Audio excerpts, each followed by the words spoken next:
क्या तुम अपना दिल मेरे बेटे को दोगी?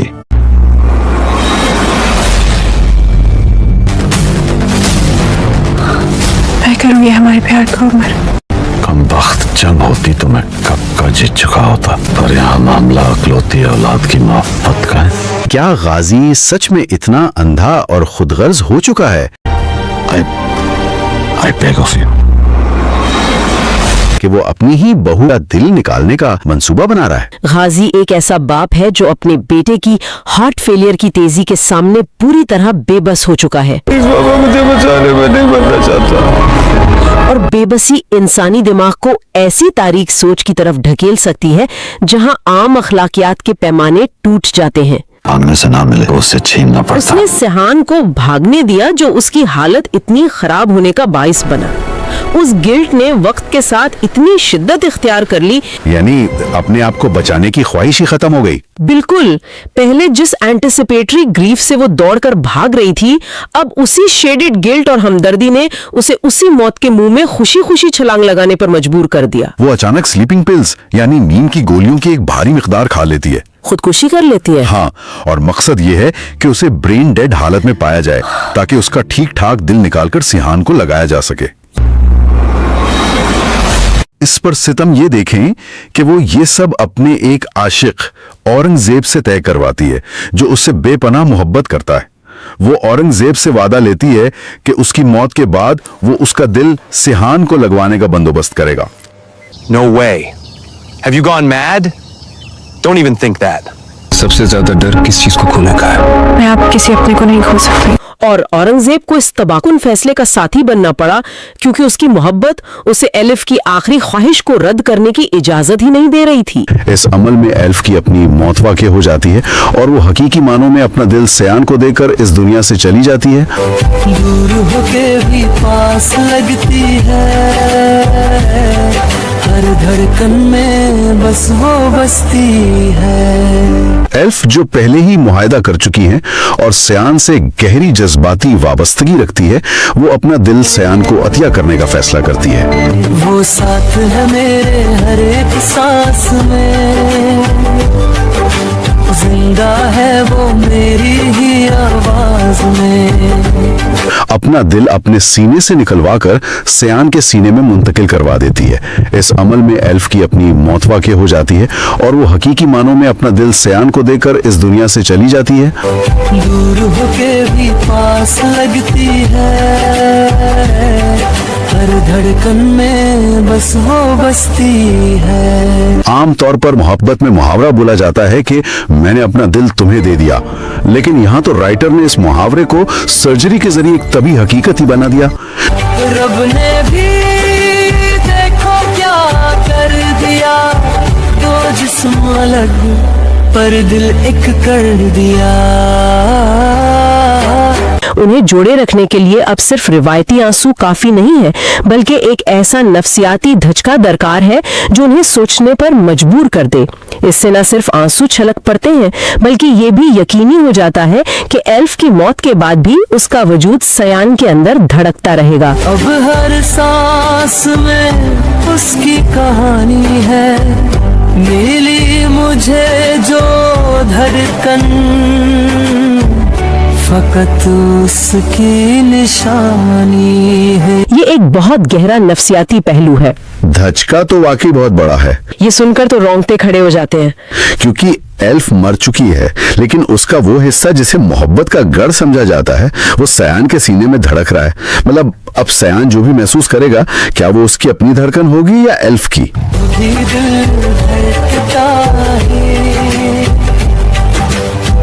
पल मुझसे लड़ता है।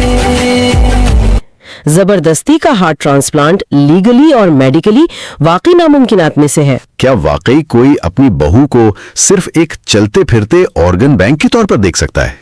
अगरचे ये एक्सट्रीम मर्डर थियोरी बुनियादी तौर पर शदीद वहम पर मबनी लगती है और वाकई अजीब है, पर हमें इसके पीछे छुपी हुई डेस्परेशन यानी आखिरी दर्जे की बेबसी के मैकेनिज्म को समझना पड़ेगा। मतलब वो कुछ भी कर गुजरने को तैयार है। हाँ, जब कहानी में बार बार AB ब्लड ग्रुप का जिक्र हो रहा हो ना, तो वो महज इत्तेफाक नहीं होता, वो किसी बड़े प्लॉट पॉइंट की बुनियाद रख रहा होता है। सही। मेडिकल साइंस में AB ब्लड ग्रुप वैसे तो यूनिवर्सल रेसिपिएंट माना जाता है, लेकिन ऑर्गन ट्रांसप्लांट्स, खासतौर पर हार्ट ट्रांसप्लांट में सिर्फ ब्लड टाइप काफी नहीं होता।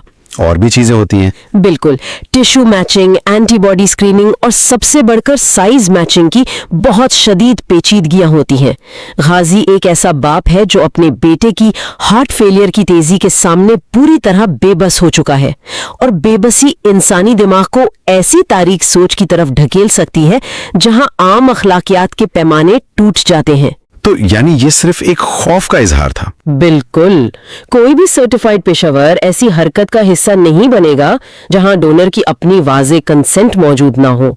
लेकिन ये थियोरी ड्रामे में उस असल तूफान की सिर्फ एक झलक फराहम कर रही है जो आगे आने वाला है। असल तूफान, हाँ, एक ऐसी अजीम कुर्बानी जो बाहर से किसी मंसूबे या जबरदस्ती के तहत नहीं निकलनी थी, बल्कि बिल्कुल अंदर से खालिस रजाकाराना और इंतहाई दर्दनाक अंदाज में आनी थी। ये बहुत हैवी पार्ट है कहानी का। और सिहान की माँ, इन दोनों की मौत दिल की बीमारी से हुई थी। यानी दोनों ने वो अजाब देखा हुआ था। बिल्कुल, एलिफ को इस आहिस्ता आहिस्ता दम घुटने वाली मौत का पूरा अंदाजा है।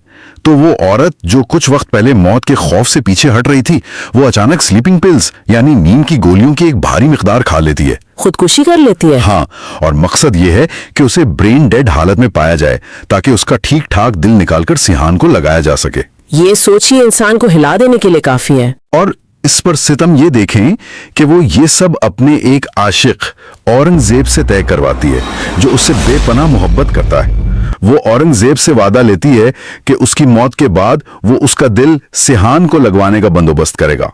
ये बहुत कॉम्प्लिकेटेड और पेनफुल डायनामिक्स है। एक सेहतमंद इंसान का रजाकाराना तौर पर अपने दिमाग को मार देना और फिर दोस्तों और डॉक्टर्स को मजबूर करना कि वो उसका सीना चाक करें, ये तो पूरी तरह मेडिकल एथिक्स के मुखालिफ पर एक जोरदार तमाचा है। यहाँ दरअसल फिजियोलॉजी, नफ्सियात और मेडिकल एथिक्स तीनों एक इंतहाई भयानक क्रॉस रोड पर आकर टकराते हैं। अगर हम फिजियोलॉजिकली इस अमल को समझे ना, तो नींद की गोलियों की इंतहाई अजीम ओवरडोज सीधा सेंट्रल नर्वस सिस्टम को डिप्रेस करती है, यानी दिमाग को सुला देती है। अच्छा, हाँ, इससे इंसान की सांस लेने की फितरत यानी रेस्पिरेटरी ड्राइव रुक जाती है। अगर वक्त पर एक्सटर्नल ऑक्सीजन ना मिले तो दिमाग के सेल्स ऑक्सीजन की कमी की वजह से मरना शुरू हो जाते हैं, जिसे सेरिब्रल हाइपोक्सिया कहा जाता है। अच्छा, दिमाग कंप्लीटली डेड हो जाता है, लेकिन अगर उसे थोड़ी बहुत लाइफ सपोर्ट मिलती रहे तो दिल कुछ अरसे तक खुद पंप करता रह सकता है। एलिफ का इस रास्ते को चुनना बाकायदा कैलकुलेटेड मेडिकल फैसला था ताकि वो मेडिकली आइडियल ऑर्गन डोनर की शर्त पर पूरी उतर सके, यानी दिमाग मुर्दा और दिल जिंदा। लेकिन किसी भी हॉस्पिटल में किसी खुदकुशी करने वाले मरीज का इलाज छोड़कर सीधा उसका दिल निकाल लेने को तो मॉडर्न नहीं कहा जाएगा। डूनो हार्म का हलफ कहाँ गया जो डॉक्टर्स लेते हैं? ये सबसे अहम सवाल है। और सोचिए, उस वक्त ऑपरेशन थिएटर में औरंगजेब और बाकी लोगों पर क्या गुजर रही होगी। यही इस कहानी का सबसे कॉम्प्लिकेटेड एथिकल डायलेमा है। एक बुनियादी उसूल जरूर डू नो हार्म है, और किसी भी इमरजेंसी रूम में पहली तरजीह जान बचाना ही होती है। तो उन्होंने बचाई क्यों नहीं? लेकिन यहाँ टेक्निकलिटी ये आती है कि अगर मरीज ऑफिशियली और मेडिकली ब्रेन डेड डिक्लेयर हो जाए, जिसका मतलब है कि वापसी का अब कोई रास्ता नहीं बचा, और उस मरीज की पहले से तयशुदा और वाज़े ऑर्गन डोनेशन की वसीयत मौजूद हो, तो एथिकल गाइडलाइंस एक बिल्कुल नया रुख इख्तियार कर लेती हैं। ओह, तो वसीयत की वजह से वो मजबूर हो गए। एग्जैक्टली। एलिफ चूंकि खुद डॉक्टर थी, वो एग्जैक्टली जानती थी कि उस ठीक लकीर को कैसे पार करना है जहां डॉक्टर्स मजबूर हो जाएं और उसकी वसीयत को कबूल करना ही उनका वहीद कानूनी और अखलाकी रास्ता बचे। लेकिन औरंगजेब, जिस शख्स ने उससे इतनी मोहब्बत की हो, उसके लिए ये किस कदर अजीम अजाब होगा, मैं तसव्वुर भी नहीं कर सकती। अपनी आंखों के सामने अपनी मोहब्बत को मौत के घाट उतरते देखना और फिर उसी की वसीयत के मुताबिक उसकी लाश के टुकड़े करवाकर उसे किसी दूसरे शख्स के सीने में मुंतकिल होते देखना, ये ऐसी गिल्ट और एम्पैथी का मजमुआ है जिसका तसव्वुर ही इंसानी जहन को पिघला देने के लिए काफी है। दरअसल ये गिल्ट और एक्सट्रीम एम्पैथी का वही पॉइंट है जहां इंसानी कैपेसिटी अपना तवाजुन खो बैठती है। एलिफ के केस में अगर देखें, उसके पास उस इब्तिदाई मेडिकल नेग्लिजेंस का शेडेड गिल्ट था, वो बीच पर भागने वाला। हाँ, उसने सिहान को भागने दिया जो उसकी हालत इतनी खराब होने का बाइस बना। उस गिल्ट ने वक्त के साथ इतनी शिद्दत इख्तियार कर ली कि उसने सेल्फ प्रेजर्वेशन यानी सर्वाइवल इंस्टिंक्ट को मुकम्मल तौर पर मिटा दिया। यानी अपने आप को बचाने की ख्वाहिश ही खत्म हो गई। बिल्कुल, पहले जिस एंटिसिपेटरी ग्रीफ से वो दौड़कर भाग रही थी, अब उसी शेडेड गिल्ट और हमदर्दी ने उसे उसी मौत के मुंह में खुशी खुशी छलांग लगाने पर मजबूर कर दिया। ये बहुत डीपली ट्रैजिक है। इंसानी जहन जब शेडेड गुनाह या कमी का एहसास महसूस करता है तो कभी कभी एक्सट्रीम सेल्फ डिस्ट्रक्शन की तरफ जाता है, खासतौर पर जब उसके नतीजे में किसी अपने की जान बचने की उम्मीद हो। और औरंगजेब को इस तबाकुन फैसले का साथी बनना पड़ा क्योंकि उसकी मोहब्बत उसे एलिफ की आखिरी ख्वाहिश को रद्द करने की इजाजत ही नहीं दे रही थी। ये दलदल सिर्फ उस ऑपरेशन थिएटर की ठंडी और खून आलूद फिजा में खत्म नहीं होती। नहीं, इसके असरात तो बहुत आगे तक जाते हैं। इस अजीम कुर्बानी के बाद जो तस्वीर बनती है ना, वो पिछले तमाम सदमों से ज्यादा दिल चीर देने वाली है।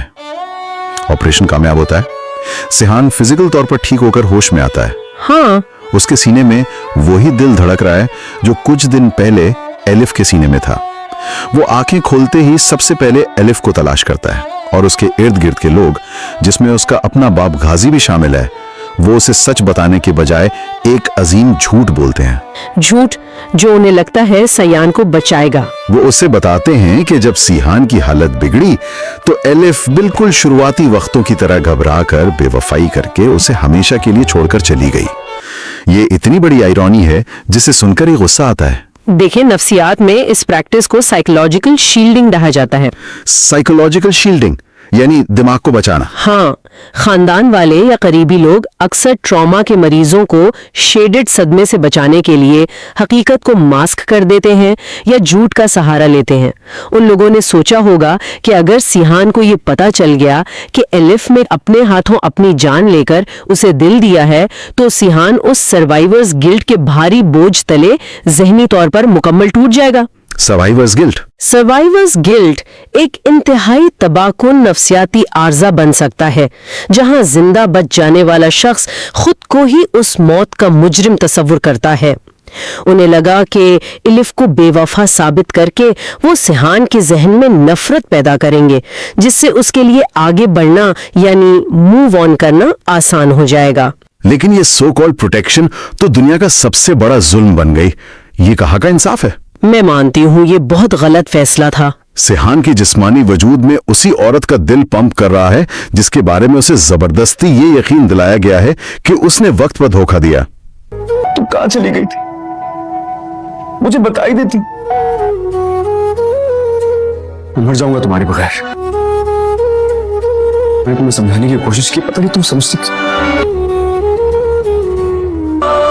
मैं सच में बहुत प्यार करता हूं तुमसे। मैं तुम्हारा इंतजार अपनी आखिरी सांस तक कर सकता हूं, बस तुम पीछे ना हटना।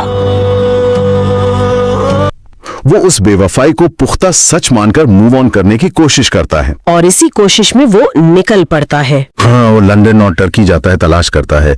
वहां उसे एलिफ की बहन इल्हाम मिलती है, जिसे उसने पहले कभी नहीं देखा होता। वो उसी को एलिफ समझ बैठता है और ये महसूस करता है कि वो वाकई उसे पहचानने से इनकार कर रही है।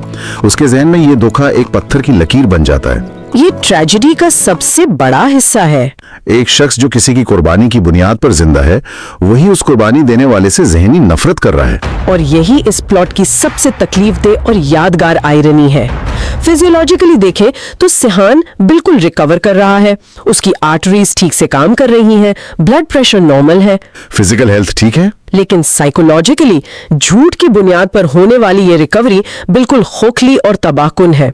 उन खानदान वालों ने दरअसल सिहान से उसकी बीवी का गम मनाने और उसकी इतनी अजीम कुर्बानी को तस्लीम करने का बुनियादी इंसानी हक ही छीन लिया। बिल्कुल, उसका हक था रोना और सदमा मनाना। झूठ का ये प्रोटेक्टिव बबल जो शुरू में रहमदिली मालूम होता था, उसने एक इंसानी जिंदगी को हमेशा के लिए वहम और गलत फहमी के एक ऐसे अजाब में मुब्तला कर दिया जिसकी कोई माफी नहीं। और फिर वही गिल्ट एक इंसान को अजीम तरीन सेल्फ डिस्ट्रक्शन की तरफ ले जाता है और आखिर में कैसे प्यार करने वाले ही प्रोटेक्ट करने के नाम पर सबसे बड़ा धोखा दे जाते हैं। ये सारी चीजें आपस में मिलकर एक ऐसा जाल बुनती हैं जो आसानी से भुलाया नहीं जा सकता। सही बात है। वाकई, और इस तज्जिए से सबसे बड़ी सीख यही मिलती है कि इंसानी जज्बात किसी फिक्स्ड एल्गोरिदम पर काम नहीं करते। हम सर्वाइवल के लिए खुदगर्ज भी हो सकते हैं और गिल्ट या हमदर्दी के तहत अपने वजूद का बिल्कुल खात्मा भी कर सकते हैं। सिहान और एलिफ की इस कहानी में मोहब्बत, खुदगर्जी और खुद सुपुर्दगी का एक बहुत ही कॉम्प्लेक्स साइकिल मौजूद है, जो बार बार घुमाकर हमें इंसानी फितरत की तारीकी और रोशनी दोनों की इंतहा दिखाता है। ये सच में इंसानी दिमाग को झंझोड़ देने वाला सिलसिला है। इन तमाम कश्मकश से आगे निकलते हुए सुनने वालों के लिए एक अजीब और तकलीफदेह सवाल पैदा होता है। अगर सोचा जाए कि किसी फर्द को एक ऐसी नई जिंदगी मिले जो किसी बेपनाह चाहने वाले की अजीम कुर्बानी का नतीजा हो, लेकिन उसके इर्द गिर्द के सभी करीबी लोग उसे यही बताएं कि उस शख्स ने तो महज बेवफाई की थी, तो इस सूरत में क्या झूठ के सहारे बनाई गई एक आम और सुकून वाली जिंदगी बेहतर होती है, या फिर उस अजियतनाक दिल चीर देने वाले सच का सामना करना बेहतर है जो उस फर्द को अंदर से हमेशा के लिए तोड़ कर रख दे?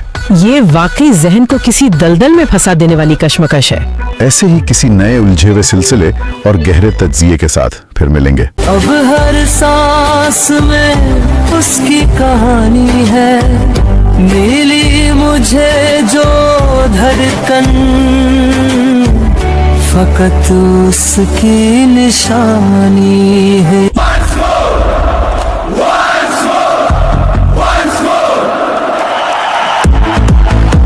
क्या तुम अपना दिल मेरे बेटे को दोगी?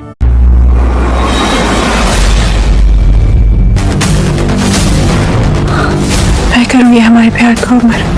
कम वक्त जंग होती तो मैं कब का जीत चुका होता, पर यहाँ मामला अकलौती औलाद की मोहब्बत का है। क्या गाजी सच में इतना अंधा और खुदगर्ज हो चुका है I beg of you. कि वो अपनी ही बहू का दिल निकालने का मंसूबा बना रहा है? गाजी एक ऐसा बाप है जो अपने बेटे की हार्ट फेलियर की तेजी के सामने पूरी तरह बेबस हो चुका है। मुझे बचाने में नहीं बनना चाहता। और बेबसी इंसानी दिमाग को ऐसी तारीक सोच की तरफ ढकेल सकती है जहां आम अखलाकियात के पैमाने टूट जाते हैं। मांगने से ना मिले तो उससे छीनना पड़ता। उसने सिहान को भागने दिया जो उसकी हालत इतनी खराब होने का बाइस बना। उस गिल्ट ने वक्त के साथ इतनी शिद्दत इख्तियार कर ली, यानी अपने आप को बचाने की ख्वाहिश ही खत्म हो गई। बिल्कुल। पहले जिस एंटिसिपेटरी ग्रीफ से वो दौड़कर भाग रही थी, अब उसी शेडेड गिल्ट और हमदर्दी ने उसे उसी मौत के मुंह में खुशी खुशी छलांग लगाने पर मजबूर कर दिया। वो अचानक स्लीपिंग पिल्स यानी नींद की गोलियों की एक भारी मिकदार खा लेती है, खुदकुशी कर लेती है। हाँ, और मकसद ये है कि उसे ब्रेन डेड हालत में पाया जाए ताकि उसका ठीक ठाक दिल निकालकर सिहान को लगाया जा सके। इस पर सितम ये देखें कि वो ये सब अपने एक आशिक औरंगजेब से तय करवाती है जो उससे बेपनाह मोहब्बत करता है। वो औरंगजेब से वादा लेती है कि उसकी मौत के बाद वो उसका दिल सिहान को लगवाने का बंदोबस्त करेगा। No way. Have you gone mad?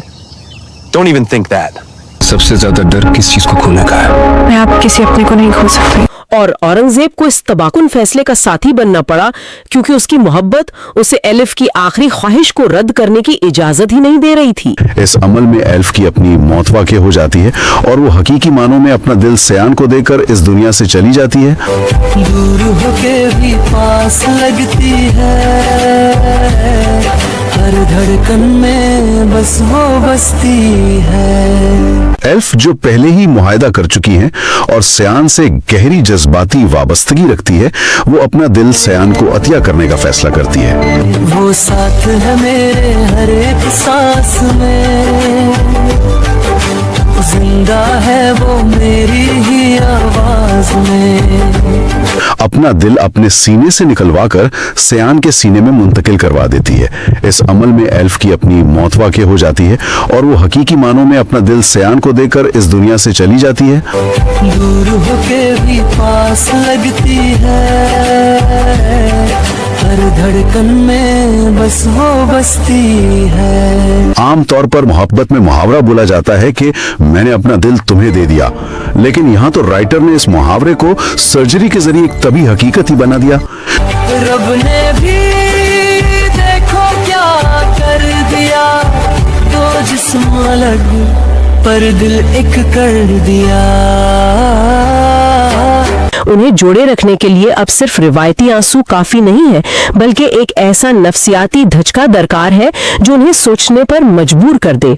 इससे न सिर्फ आंसू छलक पड़ते हैं, बल्कि ये भी यकीनी हो जाता है कि एल्फ की मौत के बाद भी उसका वजूद सयान के अंदर धड़कता रहेगा। अब हर सांस में उसकी कहानी है, मिली मुझे जो धड़कन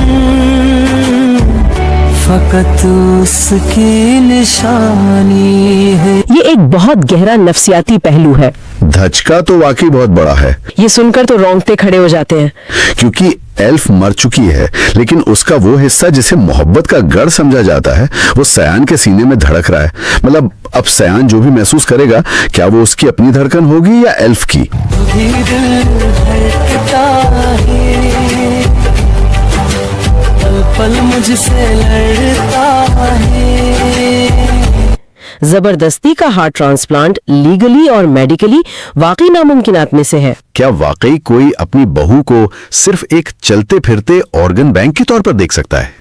अगरचे ये एक्सट्रीम मर्डर थियोरी बुनियादी तौर पर शदीद वहम पर मबनी लगती है और वाकई अजीब है, पर हमें इसके पीछे छुपी हुई डेस्परेशन यानी आखिरी दर्जे की बेबसी के मैकेनिज्म को समझना पड़ेगा। मतलब वो कुछ भी कर गुजरने को तैयार है। हाँ, जब कहानी में बार बार AB ब्लड ग्रुप का जिक्र हो रहा हो ना, तो वो महज इत्तेफाक नहीं होता, वो किसी बड़े प्लॉट पॉइंट की बुनियाद रख रहा होता है। सही। मेडिकल साइंस में AB ब्लड ग्रुप वैसे तो यूनिवर्सल रेसिपिएंट माना जाता है, लेकिन ऑर्गन ट्रांसप्लांट्स, खासतौर पर हार्ट ट्रांसप्लांट में सिर्फ ब्लड टाइप काफी नहीं होता, और भी चीजें होती हैं। बिल्कुल, टिश्यू मैचिंग, एंटीबॉडी स्क्रीनिंग और सबसे बढ़कर साइज मैचिंग की बहुत शदीद पेचीदगियां होती हैं। गाजी एक ऐसा बाप है जो अपने बेटे की हार्ट फेलियर की तेजी के सामने पूरी तरह बेबस हो चुका है, और बेबसी इंसानी दिमाग को ऐसी तारीक सोच की तरफ ढकेल सकती है जहां आम अखलाकियात के पैमाने टूट जाते हैं। तो यानी ये सिर्फ एक खौफ का इजहार था? बिल्कुल, कोई भी सर्टिफाइड पेशेवर ऐसी हरकत का हिस्सा नहीं बनेगा जहां डोनर की अपनी वाज़े कंसेंट मौजूद ना हो। लेकिन ये थियोरी ड्रामे में उस असल तूफान की सिर्फ एक झलक फराहम कर रही है जो आगे आने वाला है। असल तूफान, हाँ, एक ऐसी अजीम कुर्बानी जो बाहर से किसी मंसूबे या जबरदस्ती के तहत नहीं निकलनी थी, बल्कि बिल्कुल अंदर से खालिस रजाकाराना और इंतहाई दर्दनाक अंदाज में आनी थी। ये बहुत हैवी पार्ट है कहानी का। और सिहान की मां, इन दोनों की मौत दिल की बीमारी से हुई थी। यानी दोनों ने वो अजाब देखा हुआ था। बिल्कुल। एलिफ को इस आहिस्ता आहिस्ता दम घुटने वाली मौत का पूरा अंदाजा है। तो वो औरत जो कुछ वक्त पहले मौत के खौफ से पीछे हट रही थी, वो अचानक स्लीपिंग पिल्स यानी नींद की गोलियों की एक भारी मिकदार खा लेती है, खुदकुशी कर लेती है। हाँ, और मकसद ये है कि उसे ब्रेन डेड हालत में पाया जाए ताकि उसका ठीक ठाक दिल निकालकर सिहान को लगाया जा सके। ये सोच ही इंसान को हिला देने के लिए काफी है। और इस पर सितम ये देखें कि वो ये सब अपने एक आशिक औरंगजेब से तय करवाती है जो उससे बेपनाह मोहब्बत करता है। वो औरंगजेब से वादा लेती है कि उसकी मौत के बाद वो उसका दिल सिहान को लगवाने का बंदोबस्त करेगा। ये बहुत कॉम्प्लिकेटेड और पेनफुल डायनामिक्स है। एक सेहतमंद इंसान का रजाकाराना तौर पर अपने दिमाग को मार देना और फिर दोस्तों और डॉक्टर्स को मजबूर करना कि वो उसका सीना चाक करें, ये तो पूरी तरह मेडिकल एथिक्स के मुखालिफ पर एक जोरदार तमाचा है। यहाँ दरअसल फिजियोलॉजी, नफ्सियात और मेडिकल एथिक्स तीनों एक इंतहाई भयानक क्रॉस रोड पर आकर टकराते हैं। अगर हम फिजियोलॉजिकली इस अमल को समझे ना, तो नींद की गोलियों की इंतहाई अजीम ओवरडोज सीधा सेंट्रल नर्वस सिस्टम को डिप्रेस करती है, यानी दिमाग को सुला देती है। अच्छा, हाँ, इससे इंसान की सांस लेने की फितरत यानी रेस्पिरेटरी ड्राइव रुक जाती है। अगर वक्त पर एक्सटर्नल ऑक्सीजन ना मिले तो दिमाग के सेल्स ऑक्सीजन की कमी की वजह से मरना शुरू हो जाते हैं, जिसे सेरिब्रल हाइपोक्सिया कहा जाता है। अच्छा, दिमाग कंप्लीटली डेड हो जाता है, लेकिन अगर उसे थोड़ी बहुत लाइफ सपोर्ट मिलती रहे तो दिल कुछ अरसे तक खुद पंप करता रह सकता है। एलिफ का इस रास्ते को चुनना बाकायदा कैलकुलेटेड मेडिकल फैसला था ताकि वो मेडिकली आइडियल ऑर्गन डोनर की शर्त पर पूरी उतर सके, यानी दिमाग मुर्दा और दिल जिंदा। लेकिन किसी भी हॉस्पिटल में किसी खुदकुशी करने वाले मरीज का इलाज छोड़कर सीधा उसका दिल निकाल लेने को तो मॉडर्न नहीं कहा जाएगा। डू नो हार्म का हलफ कहाँ गया जो डॉक्टर्स लेते हैं? ये सबसे अहम सवाल है। और सोचिए उस वक्त ऑपरेशन थिएटर में औरंगजेब और बाकी लोगों पर क्या गुजर रही होगी। यही इस कहानी का सबसे कॉम्प्लिकेटेड एथिकल डायलेमा है। एक बुनियादी उसूल जरूर डू नो हार्म है और किसी भी इमरजेंसी रूम में पहली तरजीह जान बचाना ही होती है। तो उन्होंने बचाई क्यों नहीं? लेकिन यहाँ टेक्निकलिटी ये आती है कि अगर मरीज ऑफिशियली और मेडिकली ब्रेन डेड डिक्लेयर हो जाए, जिसका मतलब है कि वापसी का अब कोई रास्ता नहीं बचा, और उस मरीज की पहले से तयशुदा और वाज़े ऑर्गन डोनेशन की वसीयत मौजूद हो, तो एथिकल गाइडलाइंस एक बिल्कुल नया रुख इख्तियार कर लेती हैं। ओह, तो वसीयत की वजह से वो मजबूर हो गए। एग्जैक्टली। एलिफ चूंकि खुद डॉक्टर थी, वो एग्जैक्टली जानती थी कि उस ठीक लकीर को कैसे पार करना है जहां डॉक्टर्स मजबूर हो जाएं और उसकी वसीयत को कबूल करना ही उनका वहीद कानूनी और अखलाकी रास्ता बचे। लेकिन औरंगजेब जिस शख्स ने उससे इतनी मोहब्बत की हो, उसके लिए ये किस कदर अजीम अजाब होगा। मैं तसव्वुर भी नहीं कर सकती। अपनी आंखों के सामने अपनी मोहब्बत को मौत के घाट उतरते देखना और फिर उसी की वसीयत के मुताबिक उसकी लाश के टुकड़े करवाकर उसे किसी दूसरे शख्स के सीने में मुंतकिल होते देखना, ये ऐसी गिल्ट और एम्पैथी का मजमुआ है जिसका तसव्वुर ही इंसानी जहन को पिघला देने के लिए काफी है। दरअसल ये गिल्ट और एक्सट्रीम एम्पैथी का वही पॉइंट है जहां इंसानी कैपेसिटी अपना तवाजुन खो बैठती है। एलिफ के केस में अगर देखें, उसके पास उस इब्तिदाई मेडिकल नेग्लिजेंस का शेडेड गिल्ट था। वो बीच पर भागने वाला। हाँ, उसने सिहान को भागने दिया जो उसकी हालत इतनी खराब होने का बाइस बना। उस गिल्ट ने वक्त के साथ इतनी शिद्दत इख्तियार कर ली कि उसने सेल्फ प्रेजर्वेशन यानी सर्वाइवल इंस्टिंक्ट को मुकम्मल तौर पर मिटा दिया। यानी अपने आप को बचाने की ख्वाहिश ही खत्म हो गई। बिल्कुल। पहले जिस एंटिसिपेटरी ग्रीफ से वो दौड़कर भाग रही थी, अब उसी शेडेड गिल्ट और हमदर्दी ने उसे उसी मौत के मुंह में खुशी खुशी छलांग लगाने पर मजबूर कर दिया। ये बहुत डीपली ट्रैजिक है। इंसानी जहन जब शेडेड गुनाह या कमी का एहसास महसूस करता है तो कभी कभी एक्सट्रीम सेल्फ डिस्ट्रक्शन की तरफ जाता है, खासतौर पर जब उसके नतीजे में किसी अपने की जान बचने की उम्मीद हो। और औरंगजेब को इस तबाकुन फैसले का साथी बनना पड़ा क्योंकि उसकी मोहब्बत उसे एलिफ की आखिरी ख्वाहिश को रद्द करने की इजाजत ही नहीं दे रही थी। ये दलदल सिर्फ उस ऑपरेशन थिएटर की ठंडी और खून आलूद फिजा में खत्म नहीं होती। नहीं, इसके असरात तो बहुत आगे तक जाते हैं। इस अजीम कुर्बानी के बाद जो तस्वीर बनती है ना, वो पिछले तमाम सदमों से ज्यादा दिल चीर देने वाली है। ऑपरेशन कामयाब होता है, सिहान फिजिकल तौर पर ठीक होकर होश में आता है। हाँ, उसके सीने में वही दिल धड़क रहा है जो कुछ दिन पहले एलिफ के सीने में था। वो आंखें खोलते ही सबसे पहले एलिफ को तलाश करता है और उसके इर्द गिर्द के लोग, जिसमें उसका अपना बाप गाजी भी शामिल है, वो उसे सच बताने के बजाय एक अजीम झूठ बोलते हैं। झूठ जो उन्हें लगता है सयान को बचाएगा। वो उसे बताते हैं कि जब सिहान की हालत बिगड़ी तो एलिफ बिल्कुल शुरुआती वक्तों की तरह घबरा कर बेवफाई करके उसे हमेशा के लिए छोड़कर चली गई। ये इतनी बड़ी आयरनी है जिसे सुनकर ही गुस्सा आता है। देखिए, नफ्सियात में इस प्रैक्टिस को साइकोलॉजिकल शील्डिंग कहा जाता है। साइकोलॉजिकल शील्डिंग यानी दिमाग को बचाना। हाँ, खानदान वाले या करीबी लोग अक्सर ट्रॉमा के मरीजों को शेडेड सदमे से बचाने के लिए हकीकत को मास्क कर देते हैं या झूठ का सहारा लेते हैं। उन लोगों ने सोचा होगा कि अगर सिहान को ये पता चल गया कि एलिफ में अपने हाथों अपनी जान लेकर उसे दिल दिया है, तो सिहान उस सर्वाइवर्स गिल्ट के भारी बोझ तले जहनी तौर पर मुकम्मल टूट जाएगा। Survivors guilt. सर्वाइवर्स गिल्ट एक इंतहाई तबाकुन नफ्सियाती आर्जा बन सकता है जहां जिंदा बच जाने वाला शख्स खुद को ही उस मौत का मुजरिम तस्वुर करता है। उन्हें लगा कि एलिफ को बेवफा साबित करके वो सिहान के जहन में नफरत पैदा करेंगे, जिससे उसके लिए आगे बढ़ना यानी मूव ऑन करना आसान हो जाएगा। लेकिन ये सो कॉल्ड प्रोटेक्शन तो दुनिया का सबसे बड़ा जुल्म बन गई। ये कहाँ का इंसाफ है?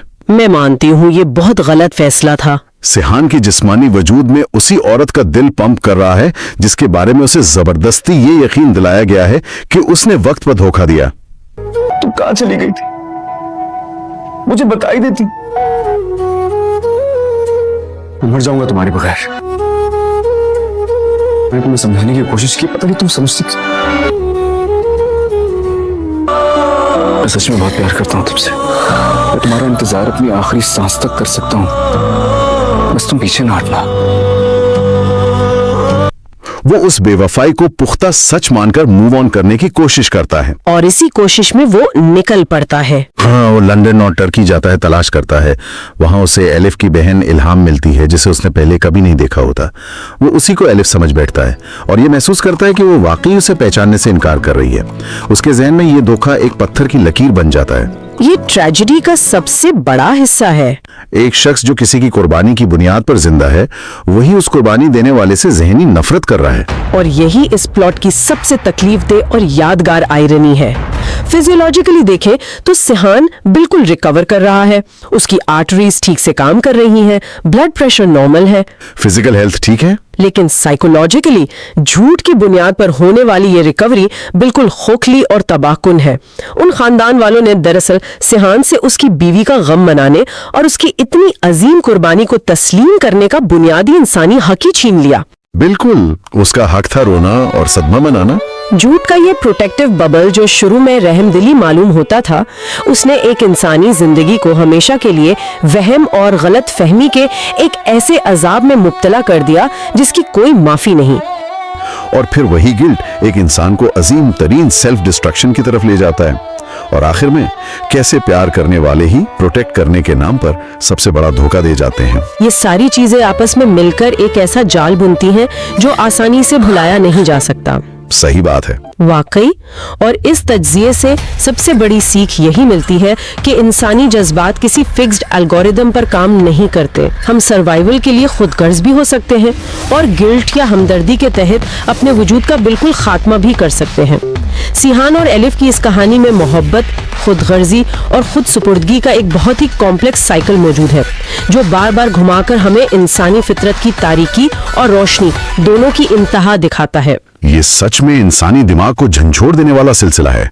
इन तमाम कश्मकश से आगे निकलते हुए सुनने वालों के लिए एक अजीब और तकलीफदेह सवाल पैदा होता है।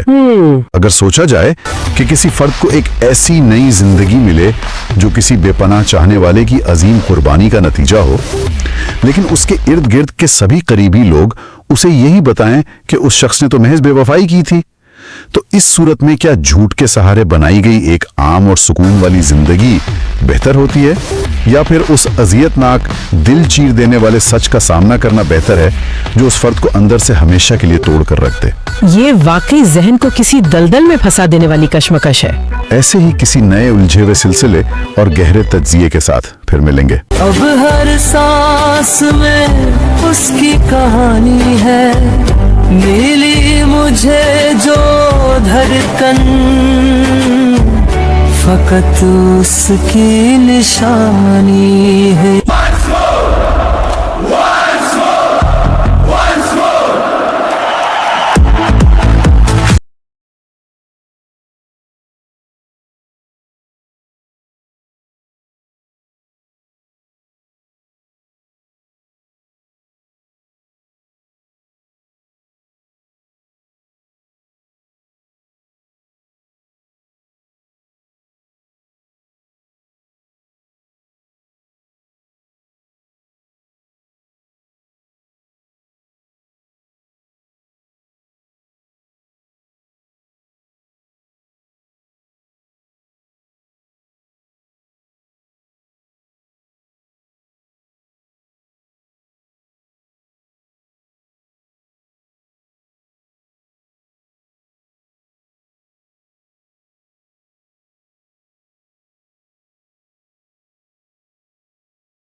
लगे तो लाइक सब्सक्राइब ज़रूर कीजिएगा मेरा भाई।